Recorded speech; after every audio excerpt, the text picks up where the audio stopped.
Hi, everybody. So if you are watching this video, you have reached step 2, part 3 of your project. Yay! So proud of you. We are halfway there. So just want you to know we are halfway there. Okay, so here we go. In this section, you are going to let's go down and read the directions. Remember, we're working on this table. All right, this is a final version of what a table is going to look like, filled in completely with the 4 transformations once we're finished. All right, so in the previous video, you filled out the pre-image, you filled out translation, and you filled out dilation. Today, you're going to fill out rotation. Okay, so let's go on down and let's read these directions. So your next step is to create one rotation rule. Now, rotation rules there's 4 of them that you can choose from. So let me zoom in so we can see those 4. There's only 4 of them that you're going to choose from right there. All right. So you're basically going to choose one of those. Let me come on in again. You're basically just going to choose one of those rules, right? And that's what you're going to use for your points. That's it. You're just going to choose one of those rules. All right. So once you choose one of those rules, we're going to write it in function notation on the spreadsheet. Then we're going to perform the transformation on the new domain. So remember, this is a composition. So we don't go back to the pre-image, so not the pre-image points. We do the last one we left off with. So it's going to go in the 3rd column, and the pre-image for the rotation is going to be the column before it, which is the 2nd column. And then once you do your transformation, you are going to submit your spreadsheet again. This sends me an updated spreadsheet, letting me know that you have updated your spreadsheet. All right. So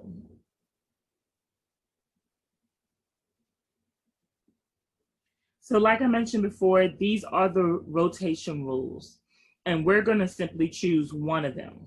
Okay. So I am going to choose 180. That's the rule that I'm going to choose. 180 degrees.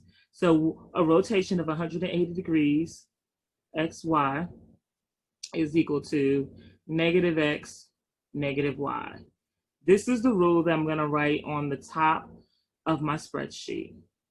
So let's go to my spreadsheet and write the rule. So I'm in my spreadsheet, and now I'm ready to type the rule. So we said rotation of 180 degrees. Now, 180 degrees is the same counterclockwise or clockwise. So it really doesn't matter which one we use. I want you to know that if you choose 90 or 270, you need to state whether it's clockwise or counterclockwise. You need to state whether it's clockwise or counterclockwise.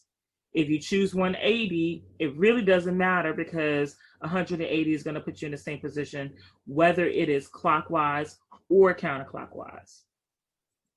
So then the coordinates are x, y, and I put the degrees in parentheses because those are the subscripts, like the 1/3 was a subscript here, and the -2, 3 was a subscript here. And so equals, and then the rule for 180 is negative x, comma, negative y. All right, that is the rule from the cheat sheet. So let's go back to the cheat sheet so we can see it again. There goes the rule from the cheat sheet that 180, R180, is negative x, negative y. So now we're going to perform the transformation on our spreadsheet.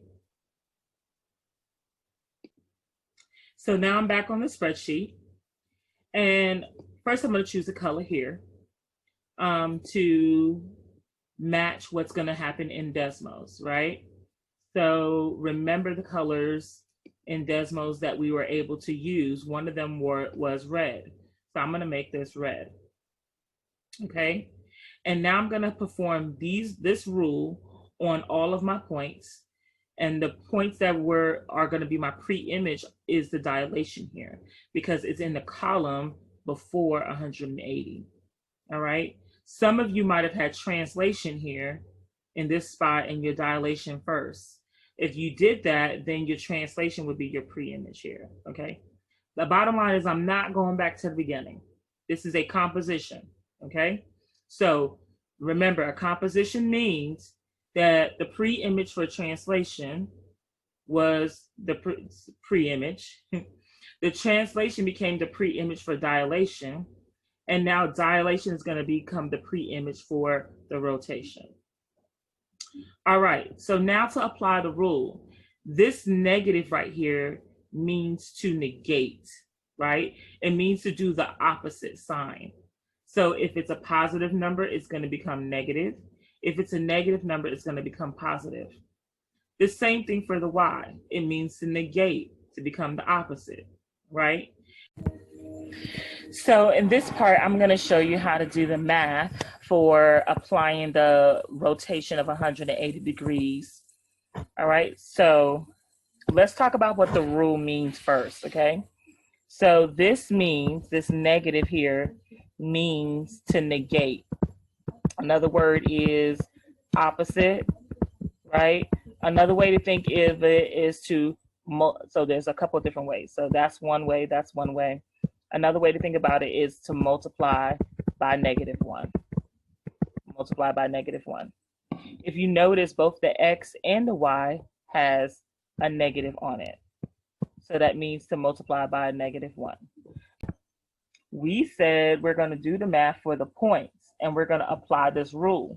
And this rule is to multiply the x coordinates by -1.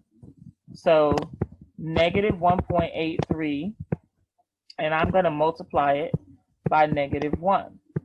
Okay? All right, comma, 1.583, and I'm going to also multiply that by -1 because there's a negative here and there's a negative here. So -1. That gives me points of, so A prime, this is A prime. A prime is going to be negative times a negative makes it positive. Positive times a negative makes it negative. So remember, this is a rule. So I take my value and I replace the y with my value. I take my value, once again, and I replace the x with my value. Okay, so let's go on to the next point. Let's go to B prime.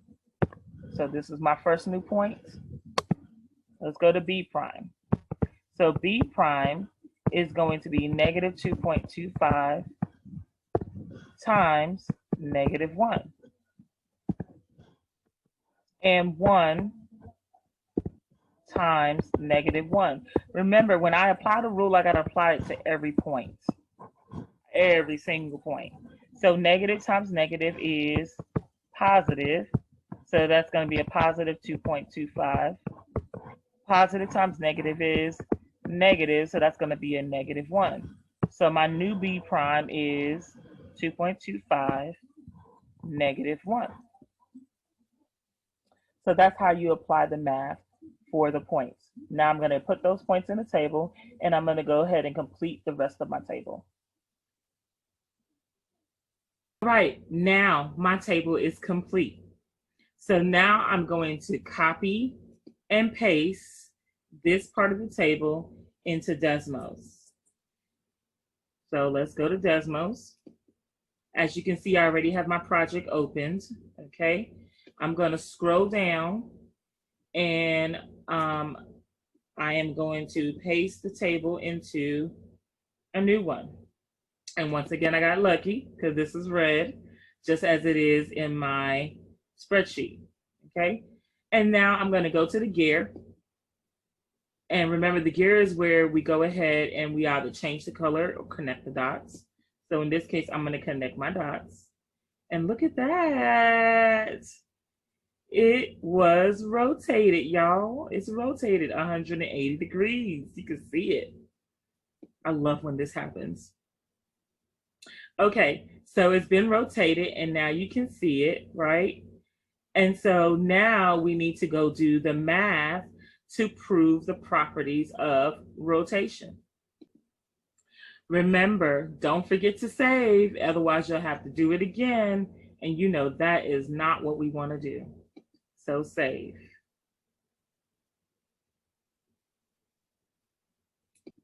So let's double check to make sure we've done everything on this page before we hit submit. So we chose a rule for rotation, check. We wrote the rule and function notation in the spreadsheet. Yes, we did. Right here, check. We performed the rotation transformation on the new domain. Yes, we did. That's this part right here. All right, check. And now we're ready to hit submit. We did the whole first part of step 3. So now let's go ahead and look at the next video for how to do the properties, for how to prove the properties of a rotation. Thank you for your time.